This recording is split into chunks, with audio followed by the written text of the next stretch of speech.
Capítulo 15. Marcado da idade de Cristo. Num certo sentido, nenhum de nós conhece bem aqueles com quem convive. Nem mesmo nossos amigos muito chegados conhecemos bem, nem eles a nós.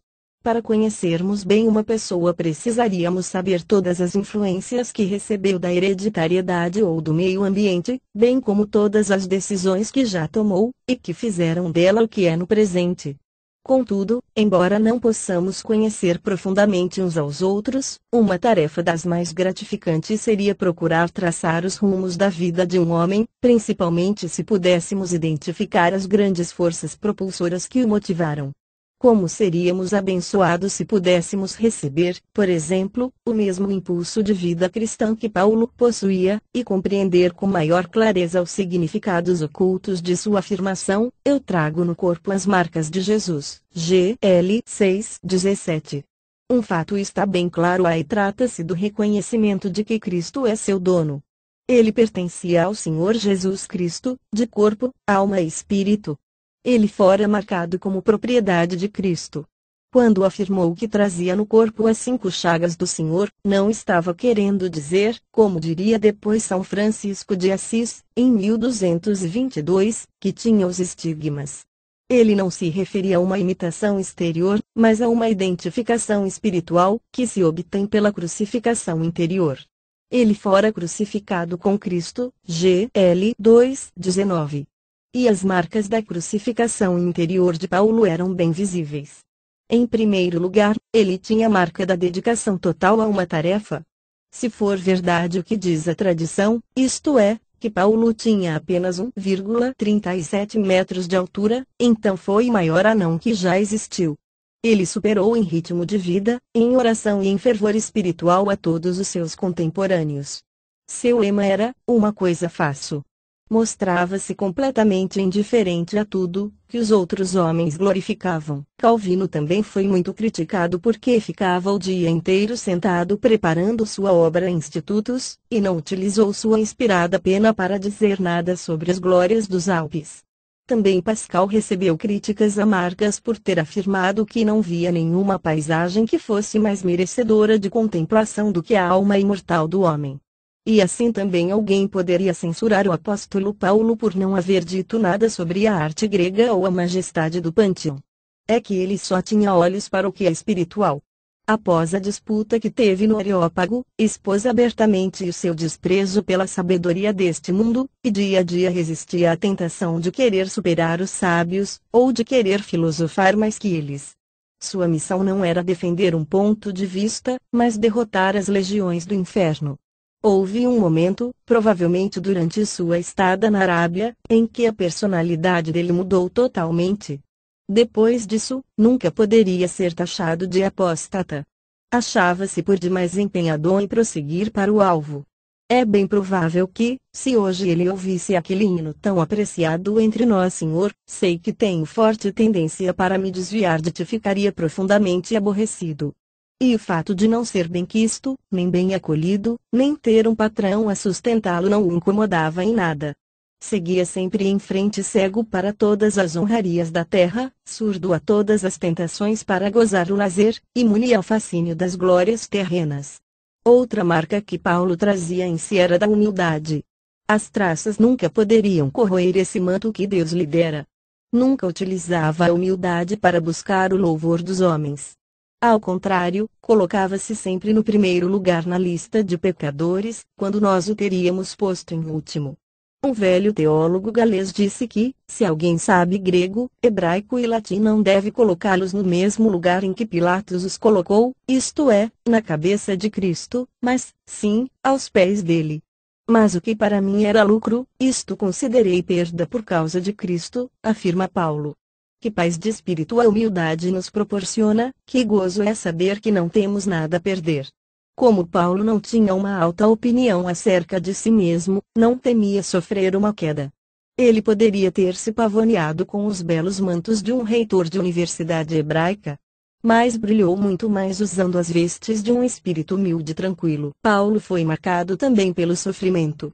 Vejamos só as situações que ele cita em Romanos 8, fome, perigo, nudez ou espada, tipos de sofrimento que causam desconforto físico, e mais ainda tribulação, talvez da mente, angústia e perseguição, do espírito. Ele suportou todos eles. Esse judeu missionário guerreou contra os filhos dos homens e contra tudo que fizesse guerra contra Deus. Esse príncipe dos pregadores nunca poupava seu inimigo, o príncipe do inferno, nem era poupado por ele. Travavam uma luta sem trégua.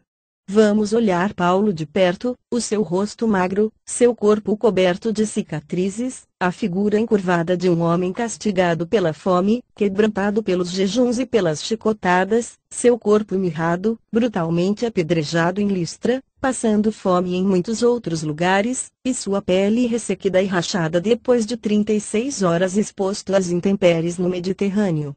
E acrescentemos a essa lista perigos e mais perigos, multiplicando pela solidão, contemos as 195 chibatadas, os 3 naufrágios, os 3 açoitamentos com varas, um apedrejamento, suas prisões, e as mortes que foram tantas que se perdeu a conta.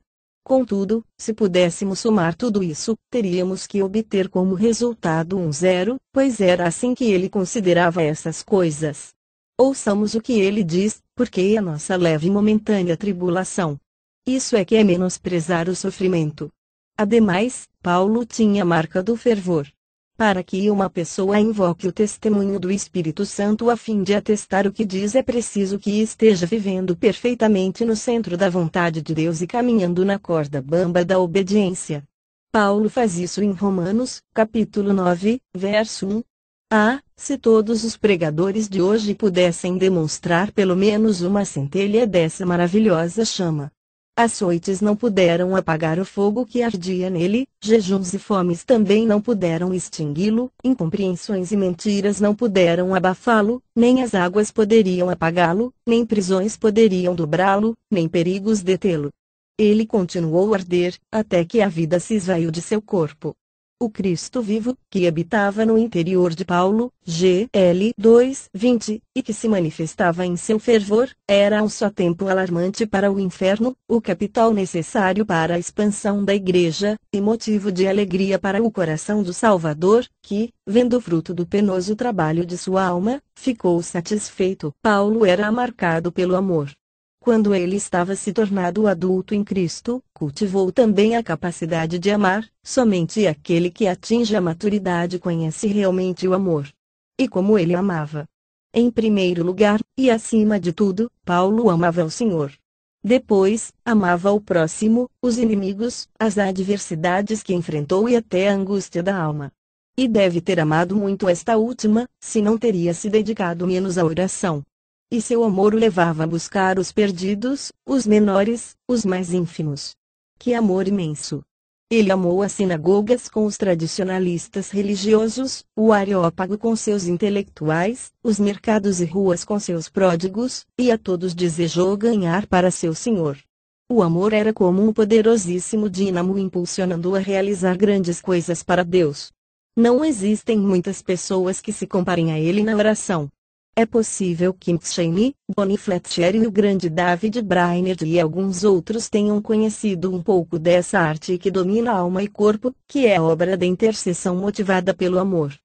Lembro-me de uma ocasião em que pude estar ao lado da Marechala, quando então entoávamos o maravilhoso hino de sua composição, Tenho um amor que me constrange a ir os perdidos buscar. Entrego, Senhor, todo o meu ser a ti, para qualquer preço salvar. Não se tratava de uma declaração emocional. Ela pagou o preço de prisões, privações, sofrimentos e pobreza. Ao que parece, Carlos Wesley estava buscando o máximo de Deus quando escreveu: Não desejo mais nada na terra, a não ser possuir teu puro amor em meu coração. E mais recentemente, Amílcar Michael fez a seguinte petição: Dá-me um amor que me impulsione, uma fé que não esmoreça diante de nada. Não há dúvida de que essas pessoas se encontravam prestes a descobrir o segredo do poder para ganhar almas presente na vida dos apóstolos. Os grandes ganhadores de almas foram sempre indivíduos cheios de uma grande paixão pelos perdidos. Todos os seus interesses menores eram suplantados pelo amor maior. Foi seu grande amor pelo amado de sua alma que os fez chegar às lágrimas. Ao laborum, o autor refere-se à senhora Catarina Boot Cliburn, filha do general William Boot, fundador do Exército de Salvação, que foi ela própria uma grande missionária. N.T. Intense ao triunfo final. Como podemos nós, que vivemos numa hora de trevas, dar-nos o luxo de amar menos? Desejo amar-te, ó Deus, e demonstrar esse amor em atos, pensamentos, palavras. Com esse amor poderei andar em justiça, e servir-te como devo.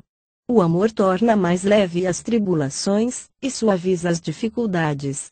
O amor te seguirá sem questionar, agirá com ousadia e triunfará. Brevemente milhões de pessoas receberão a marca do Anticristo, querendo ou não. Será que nos esquivaremos de receber em nosso corpo, alma e espírito a marca de nosso Senhor, as marcas de Jesus? O processo de marcar é doloroso. Será que estamos prontos a nos submeter a ele? Ostentar uma marca é carregar sempre a humilhação de ser escravo. Queremos mesmo ser marcados como propriedade de Cristo. Eu pelo Evangelho vos gerei em Cristo Jesus. Paulo. Ore, meu irmão, ore. Ore, a despeito das oposições de Satanás. Passe horas em oração. Prefira negligenciar a companhia dos amigos do que deixar de orar. Prefira jejuar, abster-se do desjejum, do almoço, do jantar, e não dormir, do que deixar de orar. E não adianta ficarmos conversando sobre oração, temos que orar muito, e com fervor. A vinda do Senhor está próxima.